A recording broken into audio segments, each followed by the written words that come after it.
Hey guys, it's Ben here, and today I am going to be reacting to the bombshell that is Kawhi Leonard and Paul George to the Los Angeles Clippers. If you are just waking up, or if you just haven't been paying attention to NBA news as of late in the last basically 12 hours, or more like 8 hours actually, Kawhi Leonard has signed with the Los Angeles Clippers, and Paul George has been traded from Oklahoma City to Los Angeles for five first round picks along with two pick swaps, and then also Shea Gilgeous-Alexander and Danilo Gallinari. So I'm going to be both covering the Paul George trade and Kawhi Leonard free agency signing in this video, mainly just because I feel like they're very intertwined, and it's almost essentially like the Clippers. One move wasn't going to happen without the other, so I'm just going to cover them in this because it's not really warranted having like a video just for Kawhi and a video just for Paul George, just because I think like so much of what I'm going to talk about with each move is going to rely on the other move, so I'm going to just talk about both in this trade. But first of all, I just want to cover the Oklahoma City half of this just to get that not out of the way, but just to make that part clear first. So, Oklahoma City apparently had Paul George come to them early in the week and say, "I want out. I think we're just first round fodder for the next couple of years, and I don't want to waste my prime losing in the first round with Russell Westbrook like I have been doing the past two seasons." And so Oklahoma City was basically put over a barrel here, and they've seen guys like Paul George leave Indiana. They've seen Kawhi leave the Spurs. They've seen Kyrie leave the Cavaliers. They've seen in the past Dwight Howard leave Orlando, Anthony Davis leave the Pelicans. There's tons of examples of guys who are in a situation they're not happy with and basically demanding a trade, and the team, in a lot of those situations, the team really getting nothing for it. Like in the Kyrie Irving situation, the Cavs essentially ended up with nothing but Colin Sexton for him. In the Dwight Howard situation, they ended up with Nikola Vucevic, but that didn't really pay off until just this last season that he was like a relevant good player for them. And so they were basically afraid of not landing anybody, I think. And so they took this massive offer from the Clippers because of the urgency of it. The Clippers offered a lot, and I think Oklahoma City did get a good haul. Their future is definitely padded with a lot of future first round picks, which could be good for dealing in the future. But to me, this is a sign that they're basically not going for championship contention, and that sooner rather than later, some sort of a rebuild is coming. And I wouldn't be surprised if both Steven Adams and Russell Westbrook were traded in the next couple of months, just based on them trading Paul George. It seems like an indication that they're not really trying to win now, they're trying to at least secure a future. So, from that perspective, it'll be interesting to see how this season the team works. As far as on-court production, if Gallinari is healthy and can play like 65, 70 games, he can adequately recreate some of the offensive production of Paul George. Last year Gallinari averaged 20 points per game, along with um, 6 rebounds and 3 assists and 1 steal a game. He shot 46% from the field, which is it's actually the best for his career, and then he shot 43% from three. So those are like amazing percentages. So he'll be a good offensive replacement. He won't really be able to replace any of the defensive acumen of Paul George, but as far as offensively, he will be a decent replacement. And then you get Shea Gilgeous-Alexander, who's only 20 years old, had a good rookie season. He'll be a good backcourt mate for Russ, a young, athletic dude who can learn a lot from Russell Westbrook.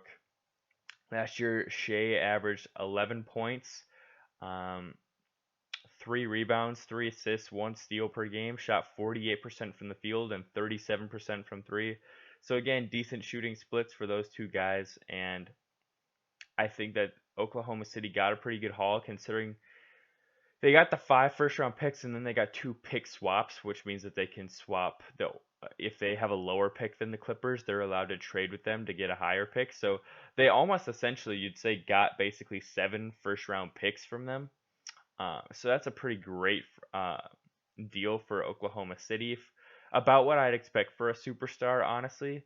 So I think that they didn't get shortchanged or anything because of the urgency of the situation. The Clippers had to almost overpay for Paul George. But that's basically all I'm going to talk about with OKC here. Is just that they got pretty fair compensation, not all in one bundle of an immediate package of players, but in a package of future assets as well.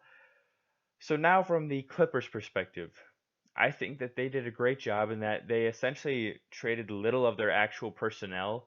They only traded the personnel necessary to make the salaries match up, but they they just gave up the future as far as first round picks. But they still can say that they maintain depth in that. I was looking at their roster today. Besides Kawhi and Paul George, they've still got Pat Beverly, Lou Williams, Montrezl Harrell, Zubac, Luka Mbamute, JaMychal Green, um, Roddy Magruder. That's still a lot of depth. Landry Shamet. So they'll be just fine, I think. Um, Starting lineup. Oh, Mo Harkless as well.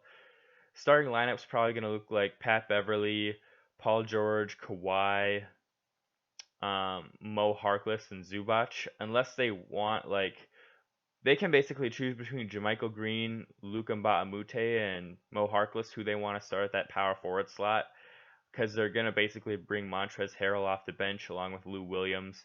Roddy Magruder maybe would start. I don't know how they would pull that. It also depends if Paul George is willing to play some power forward, because they could really change up their sets if he's willing to do that.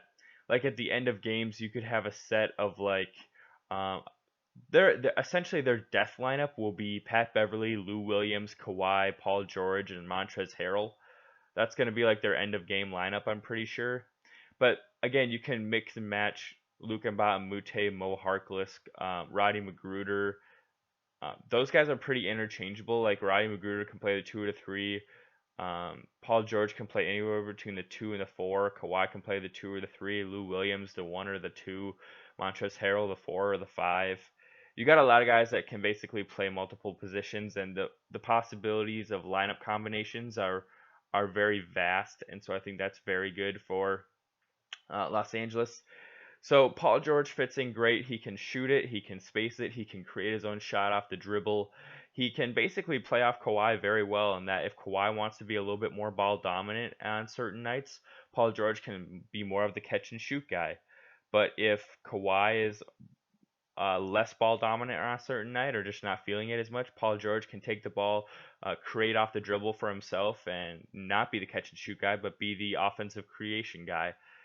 And then defensively, this team's going to be amazing. Between Montrezl Harrell's a pretty decent defender, even though he's undersized. But then you've got Pat Beverly, Kawhi Leonard, and Paul George on the wings. Those guys are going to be a menace. Luka Mbamute is going to be a really good. He is a pretty good defender. So if you had a defensive lineup out there of uh, Beverly, George, Kawhi, let's say Montrezl Harrell, and Luka Mbamute, you're going to have some really good defenders. Not as much rim protection because the tallest guy out there is like 6'8", but you could swap out Zubac for Harrell and you'll have a good defensive lineup, or you could swap out JaMychal Green for somebody and have a little bit more height.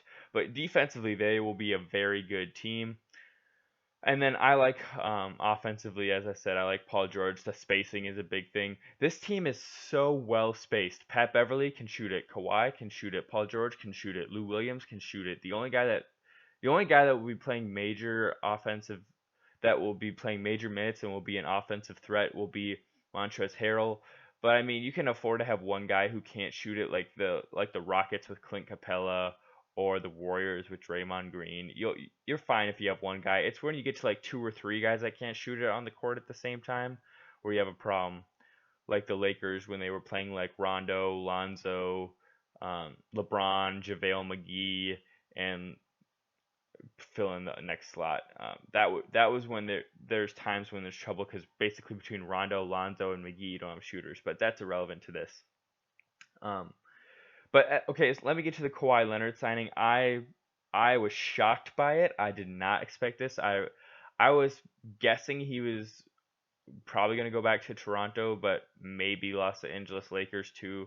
I don't know. I felt like if he was going to sign with the Lakers, it would have been like right after his meeting with the Raptors, because he would have been like, okay, I've heard all teams. I want to go to the Lakers. But because we were waiting a few extra days, I felt like, okay, this is maybe a sign that things are up in the air. But I had heard that the Clippers were out of it, and so to hear that he goes to them is pretty surprising. I like it though. I love this move. I love that the NBA has trended away from big threes and big fours, and now we're back to duos. And I think there's a really interesting conversation to be had that I'll probably make in a later video of what is the NBA's best duo now between Kawhi and Paul George. Okay, best duo when healthy. Kawhi and Paul George, Durant and Kyrie, Steph and Clay, LeBron and Anthony Davis, James Harden and Chris Paul, John Wall and Bradley Beal, Dame and CJ McCollum. All these teams are based around big twos now. You could, well, I was gonna say Mike Conley and Donovan Mitchell, but maybe Rudy Gobert and Donovan Mitchell is actually the big two, or the duo. Either way, there's tons of duos and I like it. And the West is wide open now. If he would have gone to the Lakers, Kawhi that is, I think we would have pretty easily said, okay, Lakers will be like the 1 or the 2 seed, and everyone else will basically end up falling to them in the playoffs. But now you have an injured Golden State Warriors team with Clay out until basically spring next year. So they're gonna be in the mix, and when Clay comes back, they're gonna be a title contender if he's healthy. But right now they're kind of on the back burner. Then you have the Trailblazers, who were a Western Conference Finals team last year, but let's be real, um, basically traded Evan Turner for Kent Bazemore, who's the same player but just a better shooter, and they traded basically Mo Harkless for Hassan Whiteside, who replicates the position of Nurkic. So they're gonna have two huge centers who can't space it, and if they want to play them together, their spacing is gonna be killed. So they're going to struggle from that perspective, actually, even though Hassan Whiteside is a good player. So I think they're going to be sort of the same team as last year. I'll bet they win about 47, 48 games. Then you also still have the Nuggets and the Rockets, who basically right now are the same team from last year. They're going to be in the mix. The Lakers are still going to be good, and then the Clippers. And the Jazz. So I think that you really have about. Some people are going to say you have 7 teams that could realistically win the Western Conference. I'm going to say 6 because I don't have any faith in the Trailblazers, honestly. I think they're the biggest sham of a contender ever. So I'm going to say between Golden State, the Lakers, the Clippers, the Nuggets, the Rockets, and the Jazz. That's 6 teams where I could see any one of them finishing as the 1 or the 2 seed. So there you have my hot take on NBA parity right now. I love NBA parity, and so I think we are basically seeing the new dawn of NBA parity. And we're not going to have many super teams here for a little stretch unless a team like the Lakers somehow does like a trade for Kevin Love because they have so much cap space. But they just re-signed a bunch of their guys from last year just this morning, so I don't think that they're going to be doing all that trading for Kevin Love. So yeah, we've got an NBA of parity. The Clippers are a spacing and defensive monster. They've got 4 guys on any time that can shoot it on the court. They've got guys that can create off the dribble. They've got multiple lockdown defenders between Beverly, George, and Kawhi, and they're going to be in a serious contention to make it to the finals next year. So there you have it, guys. Those are my thoughts on the Paul George trade and the Kawhi Leonard signing. I hope you enjoyed the video. Feel free to leave your reaction below, telling me what you think of this massive shift in NBA power, and I'll catch you next time. Bye.